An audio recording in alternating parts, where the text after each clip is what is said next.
and welcome to the Limitless Landscapers podcast. I'm Charlotte, and today I'm giving you a sneak peek at one of our Limitless Lives.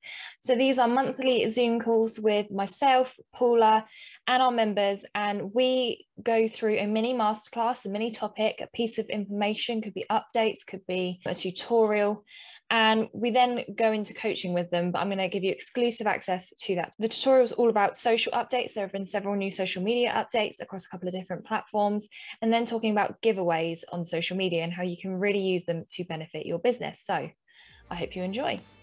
As the co-founders of the Landscaper Circle, we help you get more money, time and freedom to become limitless through our experiences as fellow landscapers and our tried and tested methods. If you want help with your marketing, managing or growing your business, you've definitely come to the right place. If you're a landscaper, garden designer or supplier to the industry, then hit subscribe so you never miss an episode. Now, let's get back to the show. So new updates to social. So the head of Instagram does these weekly videos where he talks about certain different elements of Instagram. And he was talking about Instagram search and appearing in the search bar. Now they're rolling out a new search feature whereby normally if you search something, it only came up with hashtags or it came up with like accounts. Now you'll be able to search by term like you do in Google. So say you put garden design, it would then bring up accounts, hashtags. It looks at your captions, what you're writing in your captions, and has a more well-rounded picture. But the latest information on that is normally where you can put hashtags in the caption or the first comment. He's come out and said hashtags in the caption do affect Instagram search. So if you're going to choose, some people prefer to put them in the caption or the first comment. I always like to put them in the first caption because I thought it looked cleaner.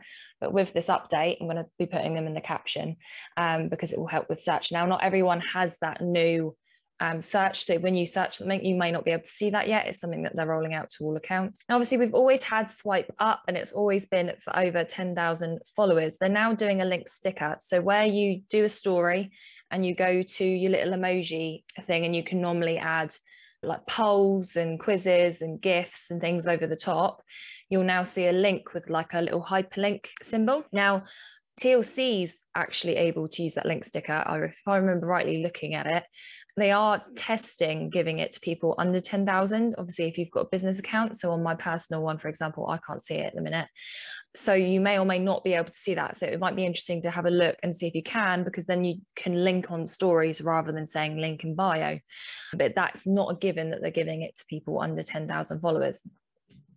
LinkedIn are removing stories. Now, this may not be that of interest for you guys, but they are removing stories. So if you have stories, you might want to just save them all because they are removing them. Back to Instagram, sensitive content control. So in an effort to try and help people use the platform for their own mental health, you can go into your settings on Instagram and go to sensitive content control. So they automatically try and not give you stuff that is obviously traumatizing, stressful, but obviously it's different for everyone and you can choose how much control you have. So if you don't want to, like news articles, whether it's from the BBC or otherwise, you can choose how much you want to see. Obviously, you might have seen on some posts related to COVID or other things, it says tap to see photo and they've like got like a blurred thing over the top. So it's just another way that they're trying to give you control of what you see when you're on the platform. So that's a good option if you're finding that you're having things come up and you're not enjoying looking at them. You can go and see if doing that makes a difference. Again, back to Instagram stories, they've got the caption sticker. So you did a video on your stories, you press next, and then you go to the bit where you add GIFs or polls and things like that. There's a captions one now, and what that does is it automatically transcribes your voice or the audio of the video and puts captions in white text on the video that you can move about and resize. So that's a really good way within the app. You don't have to now use any other softwares to add captions to your stories, which I do highly recommend doing if you're talking on your stories, because most people view Instagram with the sound off. So it gives them an option to listen to what you're saying, reading it rather than skipping just by you. Because if they watch your stories, obviously it's going to help you with your feed posts and social in general. Reshare Sticker. So you may or may not have access to this as well. So normally, if you want to send something to your story, whether that's your own post or someone else's, you do the little paper aeroplane and then you send it to your story. I know for TLC, we're obviously much loved by Instagram at the minute for some reason, I panicked and was like, why can't I do the paper airplane and share to my story? And it's because they're doing this new reshare thing. So when you go to your stories, again, where the caption sticker is, where your GIFs are and everything like that, there's a reshare sticker. And what that does is it pulls up, when you tap it, it pulls up a list of posts you've recently viewed or posts you've saved, and you can tap it to then reshare it to your story. It's a bit different. It will take an adjustment. I think long term it might be a good thing, but it is a bit of an adjustment of how you use Instagram, because I'm used to just going to the post, tapping share. Now I go to stories first, then click on it. So that might just be a different thing. When you do it, however, so obviously when you go to stories, you need a base story to then add that on top. So you could create something in Canva and upload it as an image and then add the reshare on top. Or you can do, there's a create, and it's like a capital A and then a lowercase a option in Instagram story, where it gives you a colored gradiented background, and you can choose the color of the gradient of the background. And then normally you add text on top, but you can just press next and not add any text on top. So you've just got this nice gradient background. Then you can add the reshare on top of that. Giveaways. So as I said, giveaways isn't something that I have covered in any depth on topics or anything, and that's because it's not normally the first thing that you will be using Instagram for.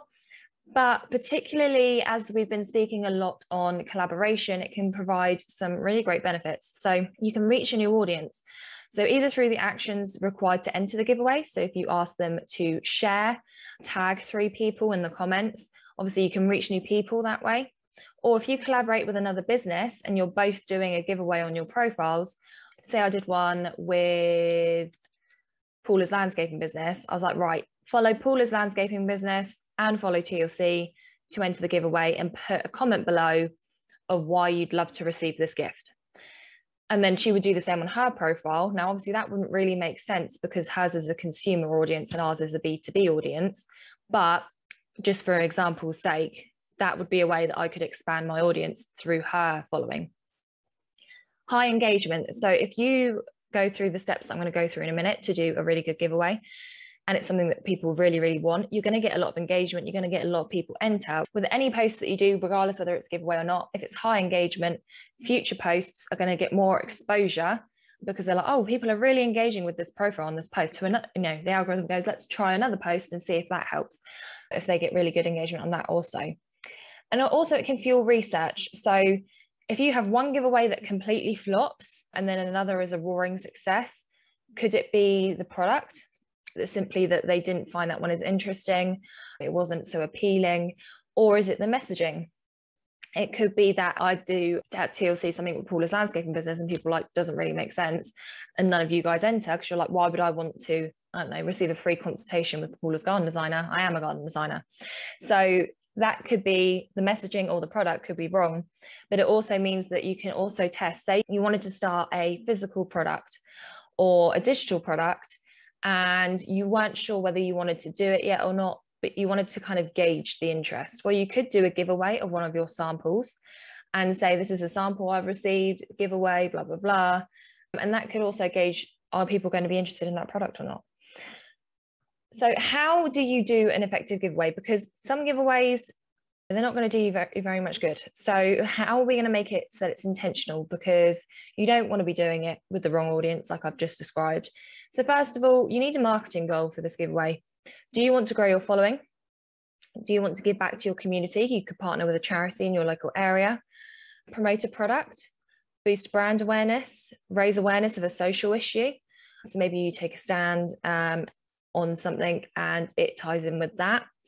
Increase engagement. So you do want to see the future increase in engagement, or you want to show an affinity / collaboration with another brand. For example, I could do a giveaway with the Association of Professional Landscapers, and that would probably be a good one for us because it shows that we're accredited, we're an APL partner, and it shows that affinity with another brand. Also, not only that, but they trust us enough to do a joint giveaway, and we're reaching their audience, which would most likely be garden designers, landscapers, and all the people that we need to help. So it would be a very good giveaway. Prize. So obviously make sure the prize is relevant and fits your audience's needs, and it needs to be something attractive to them.